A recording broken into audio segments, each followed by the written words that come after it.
साहब ने जिंदगी भर ना तो कोई नशा किया, ना कभी शराब को हाथ लगाया, मगर रफ़ी साहब का ये रोमांटिक सॉन्ग कुछ इस तरीके से रिकॉर्ड हुआ। रफ़ी साहब के साथ जिस महान गायिका ने इस रोमांटिक सॉन्ग को गाया वो नशे में चूर होकर गाया और रफ़ी साहब के भी हो गए थे होश फाख्ता। क्या था इस गाने का पूरा किस्सा, कौन सा ये गाना था, कौन ये महान गायिका थी, आज इसके बारे में बात करेंगे। दोस्तों चैनल पर है तो चैनल को सब्सक्राइब कर लीजिएगा, बेल आइकन भी प्रेस कर लीजिएगा ताकि नोटिफिकेशंस आप तक पहुंचती रहे। नमस्कार, मैं महेश कोहली बॉलीवुड संगीत के सफर से। दोस्तों फिल्मी दुनिया में, एक्टिंग की दुनिया में एक ट्रेजेडी क्वीन हुई है, जी हाँ, जिनका नाम था मीना कुमारी।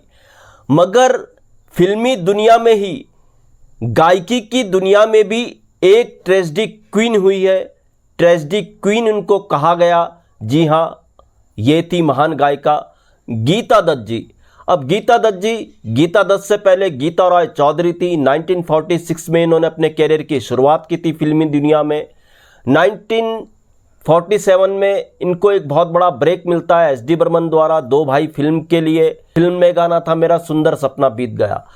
इस गाने ने गीता दत्त जी की तकदीर बदल के रख दी थी। इसके बाद गीता दत्त जी यानी उस वक्त की गीता रॉय चौधरी को एक से एक गाने मिलने शुरू हो गए थे।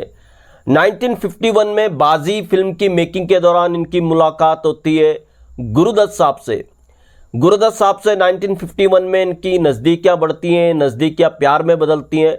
इस तरीके से 1953 में गुरुदत्त साहब से गीता दत्त जी की शादी होती है। यहीं से गीता रॉय चौधरी गीता दत्त बन जाती हैं। अब गीता दत्त, गुरुदत्त साहब की ज़िंदगी अच्छी खासी चल रही थी। गुरुदत्त साहब से गीता दत्त जी को 3 बच्चे हुए, 3 औलादें थी। मगर होता क्या है, 1957 में एक फिल्म आती है प्यासा, जिसमें गुरुदत्त साहब थे, वहीदा रहमान जी थी, माला सिन्हा जी थी। तो कहते हैं प्यासा की मेकिंग के दौरान गुरुदत्त साहब और वहीदा रहमान जी की नज़दीकियाँ बढ़ने लगी थी और कहते हैं नज़दीकियों में जो था एक रोमांटिक इन्वॉल्वमेंट कहीं ना कहीं छुपा हुआ था। अब ये गीता दत्त जी को बर्दाश्त नहीं हुआ, उनसे रहा नहीं गया। उन्होंने कई बार गुरुदत्त साहब को समझाया, मगर गुरुदत्त साहब से वहीदा रहमान की करीबियाँ यूं ही बढ़ती जा रही थी, नज़दीकियाँ यूं ही बढ़ती जा रही थी, जो गीता दत्त जी को सहन नहीं हुआ और गीता दत्त जी अपने 3 बच्चों को लेकर के गुरुदत्त साहब से अलग रहने लगी। अलग वो रह रही थी, अलग रहने के साथ साथ एक चीज़ और होने लगी। गीता दत्त जी इतनी आहत थी गुरुदत्त साहब और वहीदा रहमान जी के रिश्ते से, उनकी करीबियों से, कि उन्होंने शराब का सेवन करना शुरू कर दिया। इधर शराब गीता दत्त जी पर हावी हो रही थी और उनके आगे पर्सनल लाइफ इस तरह से हावी हो गई थी, उनकी प्रोफेशनल लाइफ में रिहर्सल्स वो कम करने लगी थी, रिहर्सल्स को टाइम नहीं दे रही थी, रिकॉर्डिंग पे टाइम से नहीं पहुंचती थी। तो उनकी पर्सनल लाइफ इस तरीके से बुरी तरीके से हावी हो गई थी उनके प्रोफेशनल लाइफ पर। अब उस दौर में जो उनको मौका दे रहे थे बड़े music director S D Burman साहब और ओपी नैयर साहब। अब एस डी बर्मन साहब को भी लगने लगा यार गीता दत्त जी की पर्सनल लाइफ हावी हो रही है, शराब ज़्यादा वो पी रहे हैं, प्रोफेशनल लाइफ पे वो ध्यान नहीं दे पा रही हैं। यही ओपी नैयर साहब ने भी सोचा, तो उन्होंने अब इधर गीता दत्त जी को रिप्लेस करना शुरू कर दिया, एस डी बर्मन साहब ने भी और ओपी नैयर साहब ने भी। अब रिप्लेस करके जिस गायिका को वो गवाए जा रहे थे गीता दत्त जी के बदले, वो गायिका थी आशा भोसले जी। आप देखिए आशा भोसले जी कहाँ से कहाँ तक पहुँची। अगर गीता दत्त जी की पर्सनल लाइफ ठीक रहती तो गीता दत्त जी कहाँ पर होती आप अंदाज़ा भी नहीं लगा सकते। इधर आशा भोसले जी की ट्यूनिंग अच्छी खासी हो गई थी ओपी नैयर साहब से भी। ओपी नैयर साहब भी गीता दत्त जी को रिप्लेस करने लगे और ओपी नैयर साहब, आशा भोसले जी की ट्यूनिंग सबको पता है। से एक नायाब गाने ओपी नैयर साहब और आशा भोसले जी ने दिए, इसमें कोई शक और सुबह वाली बात नहीं है। तो उठापटक जारी थी गीता दत्त जी की जिंदगी में, यूं ही सब चल रहा था। रिकॉर्डिंग्स भी वो कर रही थी, शराब भी वो पी रही थी, टेंशन में भी वो थी। तो एक रिकॉर्डिंग का किस्सा है, काम उनको फिर भी मिल रहा था। एक रिकॉर्डिंग का किस्सा है, बड़ी महत्वपूर्ण ये रिकॉर्डिंग है। उनको एक गाना गाना था रफ़ी साहब के साथ, बहुत खूबसूरत ये युगल गीत था। मगर प्रोडक्शन टीम को विश्वास नहीं था कि गीता दत्त जी समय पर पहुंचेंगी। उनको लग रहा था कहीं गीता दत्त जी रिकॉर्डिंग पे ना आए, तो ये जिम्मेदारी किसको सौंपी जाए कि गीता दत्त जी तय समय पर रिकॉर्डिंग पर आए। उनको भरोसेमंद लगे रफ़ी साहब ही। उन्होंने रफ़ी साहब से गुजारिश की कि आप जब रिकॉर्डिंग पे आए इस गाने के लिए, गीता दत्त जी को आप पिकअप कर लें उनके घर से और रिकॉर्डिंग पर लेके आ जाइए। रफ़ी साहब अगली दिन जब रिकॉर्डिंग से पहले गीता दत्त जी के घर पे पहुंचे, अपनी कार में वो गीता दत्त जी का इंतज़ार करते रहे। थोड़ी देर बाद जब गीता दत्त जी आई उनकी कार की तरफ, तो नशे में वो टलनी थी, लड़खड़ा रही थी। अब रफ़ी साहब के भी होश उड़ गए, कैसे वो मैनेज करें। खैर, उन्होंने किसी तरह से गीता दत्त जी को संभाला, कार में बिठाया और कार में लेकर के वो रिकॉर्डिंग स्टूडियो पहुंचे। जैसी रिकॉर्डिंग स्टूडियो वो गीता दत्त जी को लेकर पहुंचे, इसके म्यूजिक डायरेक्टर थे ओपी नैयर साहब।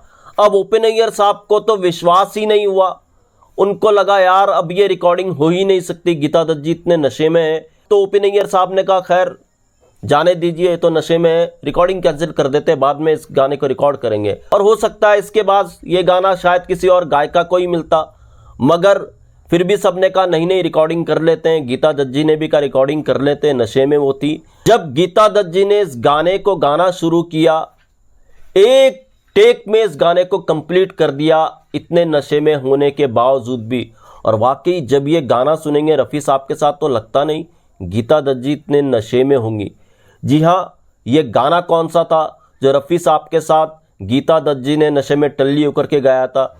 ये गाना था फिल्म 12 o'clock का, जो 1958 में आई थी, और गाना था तुम जो हुए मेरे हमसफर रास्ते बदल गए। जो हुए मेरे हमसफर रास्ते बदल। रफ़ी साहब और गीता दत्त जी ने बड़ा खूबसूरत इस गाने को गाया। यकीन नहीं होता कि इतना नशे में गीता दत्त जी ने ये गाना गाया होगा। और देखिए, संयोग देखिए, ये गाना जिन पर पिक्चराइज हुआ गुरुदत्त साहब थे, और उनकी आवाज़ जो थी वहीदा रहमान जी पर ही पिक्चराइज हुई। ये भी एक अलग संयोग है। तो खैर, इस तरीके से गीता दत्त जी की ज़िंदगी जारी थी। 1964 में गीता दत्त जी की ज़िंदगी ने एक और ख़तरनाक करवट ली, जब गुरुदत्त साहब का देहांत हो जाता है।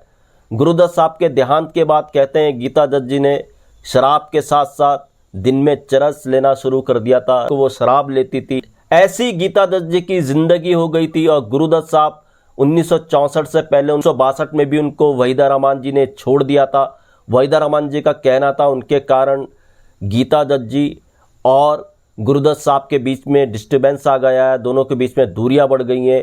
इस तरीके से वहीदा रहमान जी ने 1962 में गुरुदत्त साहब को छोड़ दिया, उनको छोड़कर चले गई, बात और बिगड़ गई। ये भी कहा जाता है कि दोनों का रिश्ता, यानी गुरुदत्त साहब और गीता दत्त जी का रिश्ता पटरी पर आने वाला था। अनफॉर्चुनेट 1964 में गुरुदत्त साहब की डेथ हो गई, मामला और बिगड़ता गया। गीता दत्त जी की और हालत खराब हो गई, जैसा मैंने कहा दिन में चरस, रात को शराब वो लेने लगी। ऐसे करते करते 1971 में गीता दत्त जी की डेथ हो जाती है सिरोसिस ऑफ लीवर के कारण। तो ऐसी थी गीता दत्त जी की लाइफ। इस पे मैंने एक फुल वीडियो किया भी है, सोच रहा हूँ एक और वीडियो गीता दत्त जी पे मैं पूरा का पूरा बनाऊं। तो दोस्तों, ऐसे किस्से में आपके लिए लेकर के आता रहूँगा। महेश कोहली को दीजिएगा इजाज़त। Good bye, good luck and take care.